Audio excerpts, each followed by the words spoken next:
আসিয়া জান্নাতে ঘর পাচ্ছে, তার স্বামীকে ফেরাউন। ফেরাউন এত বড় বদমানুষ, তার মতো বদমাইশ দুনিয়াতে আর নাই। নিজেকে রব দাবি করেছিল। তারপর আপনাকে একটু দৃষ্টি আকর্ষণ করছি, আপনি একবার বোঝার চেষ্টা করেন।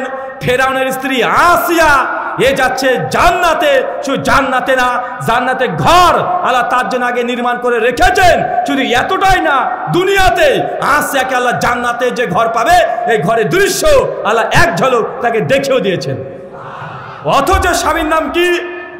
ফেরাউন। আবু হুরায়রা রাদিয়াল্লাহু তাআলা আনহু বলছেন যে আসিয়ার উপরে এত নির্যাতন ফেরাউন করেছে। তাই যখন আসিয়ার কাছে নবী মুসা আলাইহিস সালামের দিন চলে আসলো, সেই সময় ফেরাউনের বিরুদ্ধে আসিয়া যখন রুখে দাঁড়ালেন এবং নবী ইব্রাহিমের দিনকে যখন আসিয়া যখন গ্রহণ করে নিলেন, ফেরাউন যখন এই সংবাদ শুনলেন, প্রতিদিন ফেরাউন তার সৈন্যবাহিনী দিয়ে সকালবেলায়, দুপুরবেলায়, সকালবেলায়, সন্ধ্যাবেলায় প্রতিদিন হাতে আর পায়ে 4 8টা করে 16টা ক্রুশ বিদ্ধ করতো, পেরেক বিদ্ধ করতো, এইভাবে তার নির্যাতন করতো। আসে একটাই কথা শুধু বলতো, আল্লাহ ফেরাউনের এই রাজপ্রাসাদ থেকে আমার চাই না, জান্নাতে আমার জন্য একটা তুমি ঘর নির্মাণ করো। আল্লাহ এই দোয়া কবুল করে নিয়েছে। আচ্ছা, আর একটা প্রশ্ন করি। পৃথিবীতে 2জন নবী এসেছিলেন, 2জন নবীর স্ত্রী জাহান্নামে যাবে, সে নবী দুটোর নাম বলতে পারবেন? একটা হলো লূত আর নূহ আলাইহিস সালাম। মাশাআল্লাহ, সব আলেম মানুষগুলো বলছে এদিক থেকে হবে না, সামনে নিতে হবে। 2জন নবী এসেছিলেন, একটা হচ্ছে লূত আলাইহিস সালাম আর একটা হচ্ছে নূহ আলাইহিস সালাম। তাদের 2জনের স্ত্রী কোথায় যাবে? কথা বলেন। জাহান্নামে যাবে। সূরা তাহরিম সূরা 66 আয়াত নম্বর 10। এদের খবর দেওয়ার পরেই আল্লাহ 11 নম্বর আয়াতে জানিয়েছে ফেরাউনের স্ত্রী আসিয়া এই জান্নাতে যাবে।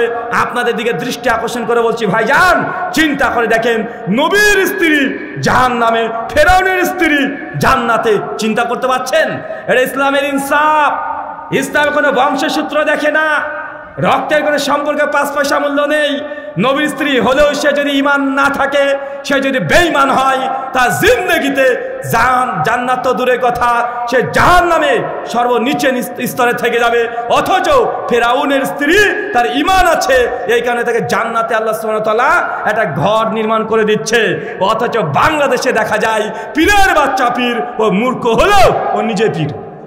আছে না নাই? পীরের বাচ্চা পীর আছে না নাই?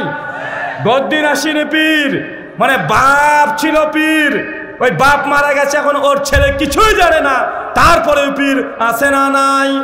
এই করতে করতে শেষ পর্যন্ত বাংলাদেশের ন্যাংটা পীর আছে না নাই?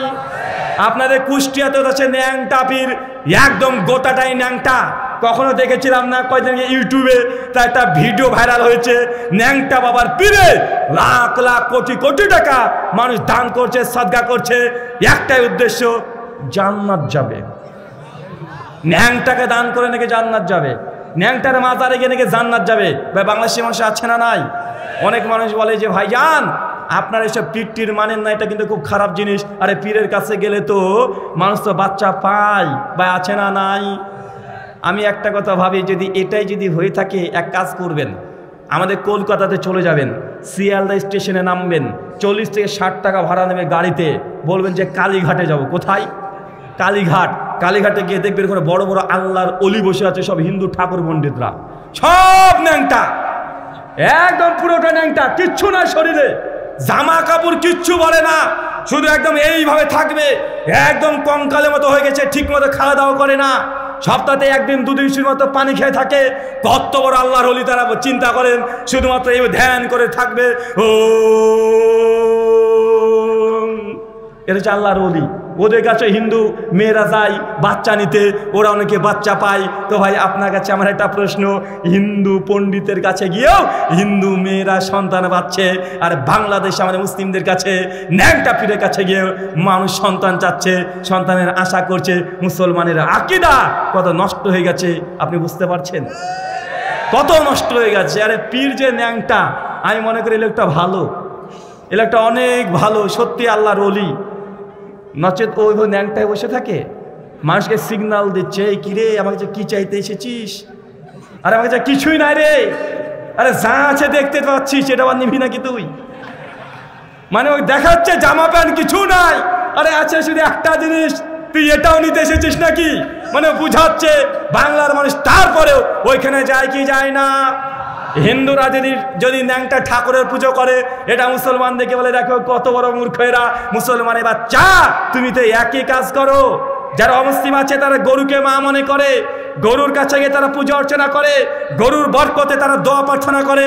মুসলমান তুমি বলছো ওরা গরু পূজা করছে, কিন্তু তোমরা যে কুমির পুজো করছো, আছে না নাই? কুমিরের কাছে নাকি খাবার খেতে দিলে তারপর নাকি দোয়া করলে নাকি দোয়া কবুল হয়। ভাই এমন মানুষ আছে না নাই? এমন মানুষ অসংখ্য মানুষ আছে, তাদের বিশ্বাস এটা যে কুমিরকে যদি খেতে দেন, মাছকে যদি খেতে দেন, এই মাছ খাওয়ার পরে আপনি দোয়া করবেন, তাহলে বাবারও বরকতে আপনার ছেলে মেয়ে যা দরকার, টাকা পয়সা যা দরকার সব নাকি আপনি পেয়ে যাবেন। আছে না নাই? আছে। আল্লাহ সুবহানাহু ওয়া তাআলা এইসব মুসলিমদের যে শিরকি আকীদা আছে, আল্লাহ এখান থেকে আমাদের পরিত্রাণ করে, সকলে বলি আমিন।